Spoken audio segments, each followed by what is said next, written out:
வணக்கம் மக்களே, நான் உங்கள் எம் ஜே தான் பேசுறேன். ஸோ இன்னைக்கு நம்ம சேனல்ல பார்த்தீங்கன்னா ஒரு சுவாரஸ்யமான தகவல் தாங்க பார்க்க போறோம். ஸோ தமிழ்நாட்டில் பார்த்தீங்கன்னா பல சீரியல்கள் ஒளிபரப்பாயிட்டு இருக்கு. பல டிவி சேனல்களுமே இருக்குங்க.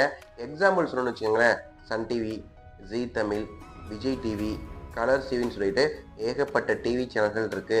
ஸோ எல்லா டிவி சேனல்லையுமே சீரியல்கள் சிறப்பாக தாங்க ஒளிபரப்பாயிட்டு இருக்கு.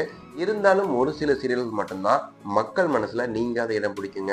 ஸோ அப்படி மக்கள் மனசுல நீங்காத இடம் பிடிச்சு இப்ப இறுதி கட்டத்தை எட்டிருக்க சீரியல் தாங்க வினோதினி.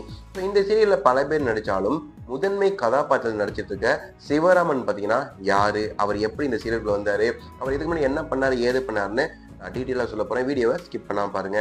ஸோ சிவராமன் இவர் பார்த்தீங்கன்னா பிறந்த போதே இவர் ஒரு நடிகர்னு சொல்லி நெத்தியில் எழுதிட்டாங்க. அப்படிப்பட்ட சிவராமனோட உண்மையான பேர் என்னன்னு கேட்டீங்கன்னா முகமது அப்சர் தாங்க. இவர் பிறந்தது, வளர்ந்தது, படிச்சது எல்லாமே காஞ்சிபுரத்துல தாங்க. இவரோட அப்பா பார்த்தீங்கன்னா ஒரு கவர்மெண்ட் எம்ப்ளாயிங்க. ஸோ இவரோட அப்பா கவர்மெண்ட் வேலையை முடிச்சுட்டு வந்து அவரோட ஈடுபாடுனால நாடகங்கள்ல தெருக்கூத்துல நடிப்பாருங்க. ஸோ அப்படிப்பட்ட நேரத்தில் தன்னோட பையனா இருக்கிற முகமது அப்சரையுமே கூட்டிட்டு போவாரு. அப்ப தன்னோட அப்பா நடிப்பை பத்தி இன்ஸ்பயர் ஆன நம்ம முகமது அப்சர், அதாவது சிவராமன் பாத்தீங்கன்னா நம்மளும் நடிக்கணும்னு சொல்லிட்டு முடிவு பண்ணியிருக்காரு. ஸோ அதுக்கடுத்து இவருக்குள்ள தனக்குள்ள ஒரு வெறி வந்திருக்குங்க நடிக்கணும்னு சொல்லிட்டு. இவர் அதுக்கப்புறம் பாத்தீங்கன்னா காலேஜ் போகும்போது படிக்காம நடிப்புக்காக வாய்ப்பு தேடி அலைஞ்சாரு. இவருக்கு ஒரு சில இடங்கள்ல படத்தை நடிக்க வாய்ப்பு கிடைச்சாலுமே அது சரியா கிளிக் ஆகலைங்க.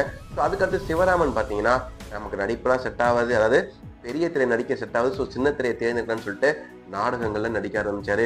கிட்டத்தட்ட 30 வருஷமா நாடகங்கள்ல நடிச்சிட்டு இருக்காருங்க. இவர் நடிக்காத சேனலே இல்லைன்னு சொல்லலாம். அந்த அளவுக்கு பாத்தீங்கன்னா எல்லா சேனல்லையுமே நம்ம சிவராமன் நடிச்சுக்கிட்டு இருக்காரு.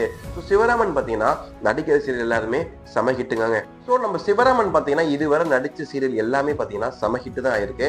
இவர் பாத்தீங்கன்னா எனக்கே இப்ப 30 வயசு ஆக போகுது. சின்ன குழந்தை, அதாவது நான் சின்ன குழந்தையிலிருந்து இவரை டிவியில பார்த்துட்டு இருக்கேங்க. ஸோ அப்படிப்பட்ட சிவராமன் பாத்தீங்கன்னா ஏகப்பட்ட சீரியலுங்க. சித்தி, சித்திரம் பேசுதறி, வல்லமை தாராயோ, மெட்டி ஒலி, அதே போல பார்த்தீங்கன்னா கோலங்கள், இப்படி அடுக்கிக்கிட்டே போலாங்க.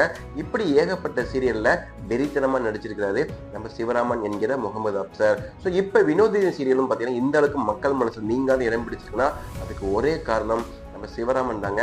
இப்படிப்பட்ட சிவராமன் உங்களுக்கு எந்த அளவுக்கு பிடிக்கின்றது நீங்க கமெண்ட்ல போடுங்க. இந்த லைக் பண்ணுங்க, மேல் மறக்காம சப்ஸ்கிரைப் பண்ணுங்க.